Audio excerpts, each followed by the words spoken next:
Bonjour à toutes et à tous, bienvenue sur Média TV, c'est l'heure d'Alternative, votre rendez-vous hebdomadaire en partenariat avec l'Université internationale de Rabat. Alternative, vous le savez maintenant, c'est l'essentiel de l'actualité nationale, africaine et internationale, décryptée par des experts et des personnalités en une dizaine de minutes. Un regard alternatif du Sud, de l'Afrique, du Maroc.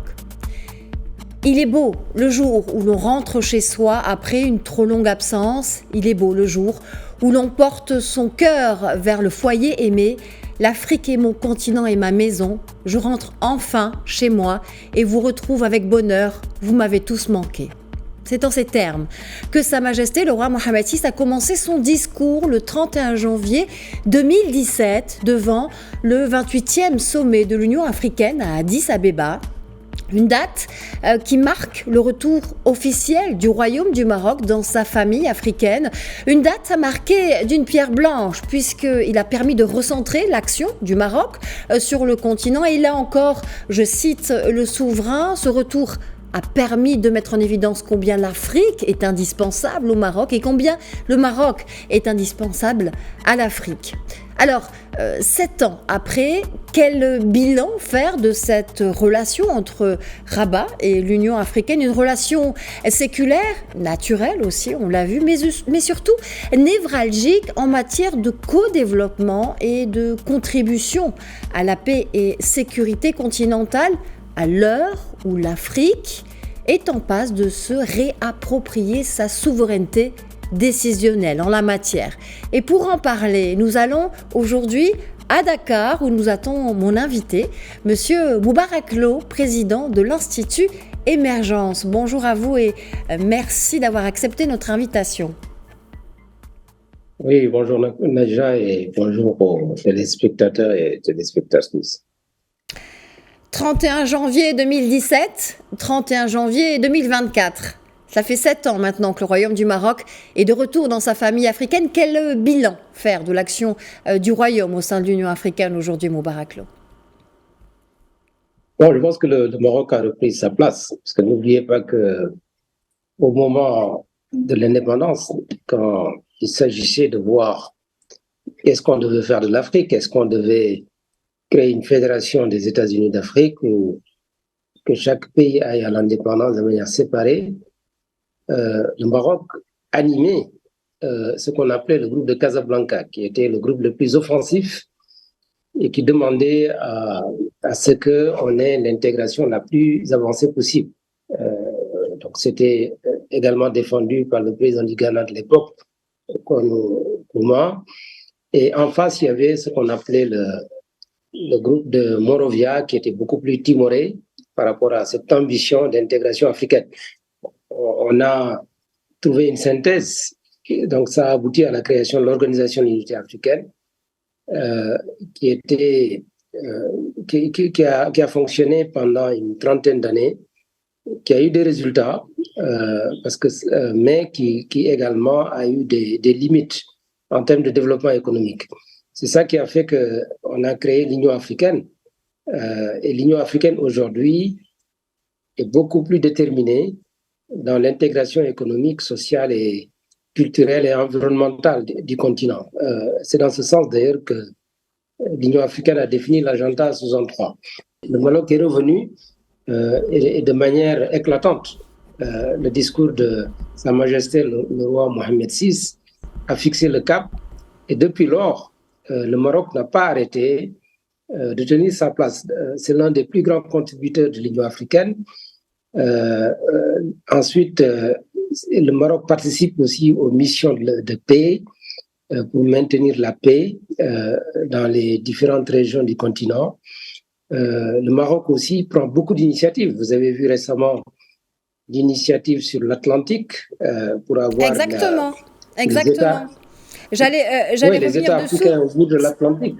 Tout à fait. Oui. Lorsque l'on regarde ce genre d'initiative, Moubarak Lo, à commencer par la diplomatie marocaine en matière de migration aussi, avec le pacte de Marrakech, c'était en 2018, ou encore, vous venez de le dire, la toute récente initiative royale de la façade atlantique en faveur des pays du Sahel. Quelle analyse faites-vous tant du rôle du Maroc, mais aussi des choix du Royaume sur le continent dans ces sphères qui sont stratégiques pour l'Afrique?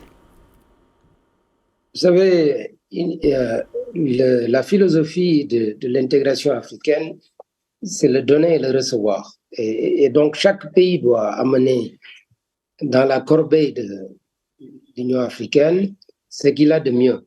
Le Maroc amène, je vous ai dit tout à l'heure, sa contribution financière, sa contribution dans le domaine du maintien de la paix, mais surtout sa contribution dans les idées, parce que c'est les idées qui font l'avenir.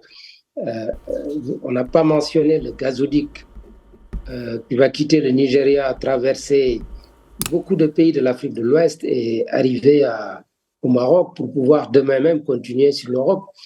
Ça, c'est une initiative phare. Et demain, il y en aura d'autres, parce que même dans le domaine de l'interconnexion électrique, le Maroc aussi est très dynamique.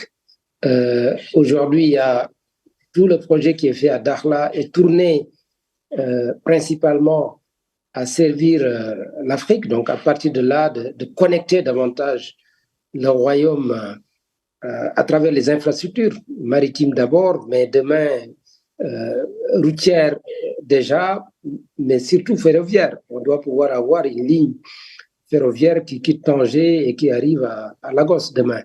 Et donc, c'est toutes ces initiatives-là qui font, disons, du Maroc un champion actif de l'intégration africaine. Bon, maintenant, c'est un chantier où il faut que tout le monde marche, disons, sur le même pas. Parce qu'on propose, après ça, il faut que les autres États suivent. Mais je pense que si tout le monde faisait comme le Maroc, en montrant cette capacité de proposition et cette disposition à appuyer toutes les initiatives de l'Union africaine, sans doute que demain, on aura une accélération du processus d'intégration africaine. Parce que n'oubliez pas qu'on en parle depuis le traité d'Abuja. On a défini des étapes pour accélérer l'intégration continentale, notamment en 3 étapes. Et aujourd'hui, l'heure est venue de passer aux actes. Et je pense que le Maroc montre l'exemple, parce qu'il n'y a pas une seule initiative où on peut dire que le Maroc n'est pas au rendez-vous.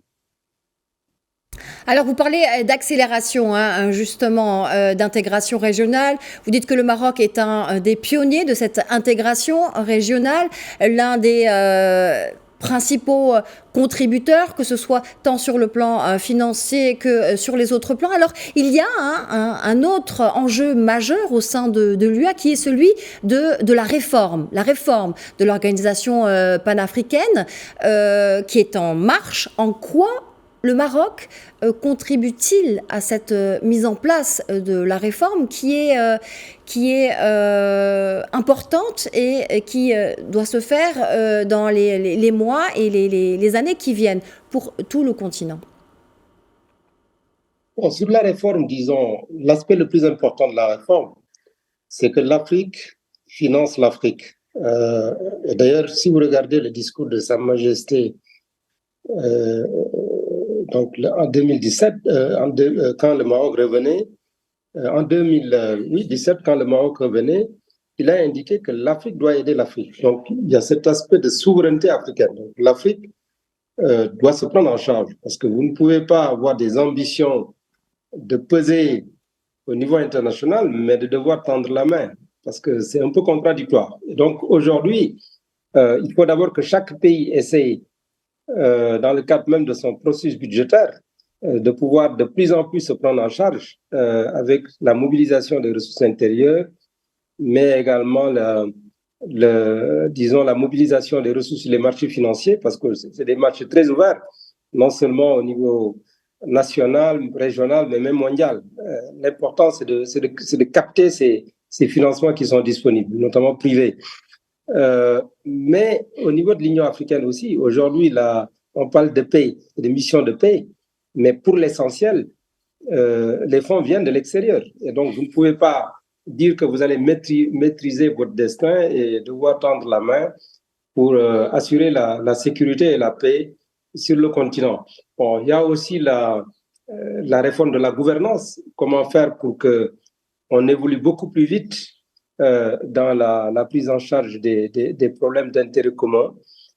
Comment améliorer aussi les relations entre l'Union africaine et les communautés économiques régionales, parce qu'aujourd'hui, l'Union africaine ne peut pas donner d'injonction aux communautés économiques régionales. Donc aujourd'hui, comment assurer cette cohésion, cette harmonisation, de fait que, comme on avait prévu d'ailleurs dans le cadre du processus d'Abuja, qu'on ait cette intégration à cercle concentrique et que l'objectif final soit atteint, mais sous le leadership incontesté de l'Union africaine et que donc qu'ils puissent même fixer des objectifs à chaque communauté économique régionale, parce que toutes ces idées-là circulent depuis le démarrage de l'Union africaine. On a parlé un moment de programme minimum d'intégration pour s'assurer que chaque année, on fasse des pas supplémentaires vers l'objectif final d'intégration totale de l'Afrique et d'avoir à terme ces États-Unis d'Afrique avec un modèle de gouvernance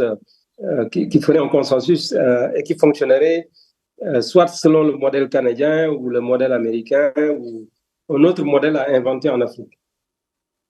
Merci Moubarak Lo d'avoir été avec nous dans cette alternative dédiée à ces 7 ans de retour du Maroc au sein de l'Union africaine. C'était un plaisir de vous recevoir. Je rappelle que vous êtes président de l'Institut Émergence. Voilà, c'est la fin d'Alternative. À la semaine prochaine.